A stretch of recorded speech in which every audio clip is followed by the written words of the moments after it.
Anthony Lim here, back with another video. In this video, I'm going to share something that changed my life. A parable, a story, a revelation that I heard spiritually in my prayer time that changed my life forever. And I'd like to share with you today. So the background for this is I had a crazy adventure in Arizona where I almost died.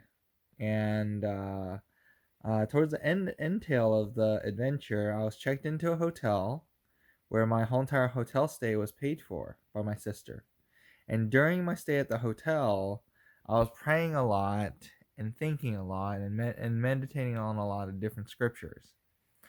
But then the Holy Spirit interrupted me, and God was speaking, and He, in an audible voice. Sometimes I hear an audible voice, and the voice told me a story or a parable, and it has symbolism. Some of you nerdy Christians might be able to pick out what these symbols mean, and that's very exciting.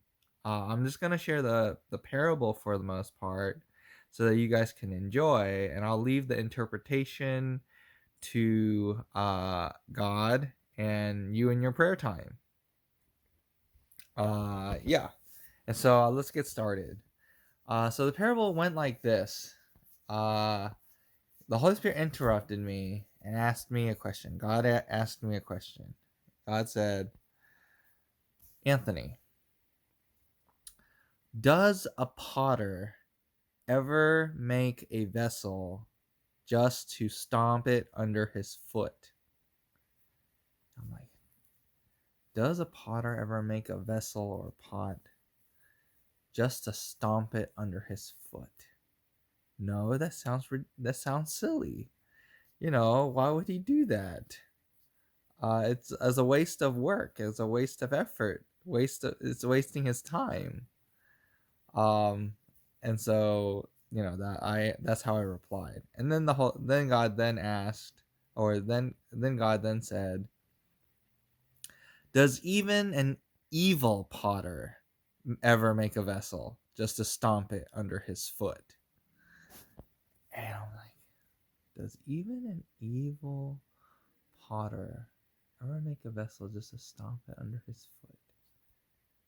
That still sounds silly, because if he hated the vessel so much, he just would not have made it, right? He wouldn't go through all the hard work, all the sweat, all the effort into making a pot, firing it up, making sure it's nice, firing it up.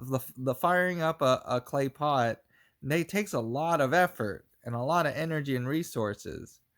And so he wouldn't use up so much time and effort to even make a pot if he was gonna stomp it under his foot.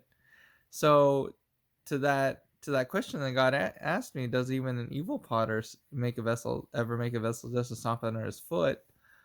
How I replied was like, no, that still sounds silly, even for an evil potter. And so then God said the punchline, or the main point of the parable. He said, neither would I. God said this. Neither would I, the good potter, ever make a vessel just to stomp it under my foot. So neither God would ever make a vessel just to stomp it under his foot. God would not do that. And so, yeah, me being a Bible nerd, I kind of got what I kind of had clues and background to what these symbols mean in the parable, like the vessel, stomping under a foot, potter, yeah. But for those of you Bible geeks and Bible nerds, you might enjoy trying to interpret the parable. Let me know what you guys think. How you guys came up with the interpretation. When you pray to God and God replies back, what does he tell you? I'm interested. Maybe I missed something. So feel free to comment in the comment below, the interpretation that you guys get. and what this parable means to you. Because for the most part, I'm pretty sure that I was hearing from God clearly, and it sounds like a parable that He would say. Um, yeah, very poetic, very wise. Um, yeah, and I call this parable the parable of the good potter, and the good potter is God. Anyway, I hope you guys enjoyed. Feel free to let me know what interpretations you guys get and what you guys think about the parable. Anyway, stay open minded, everybody. Blessings. Bye bye.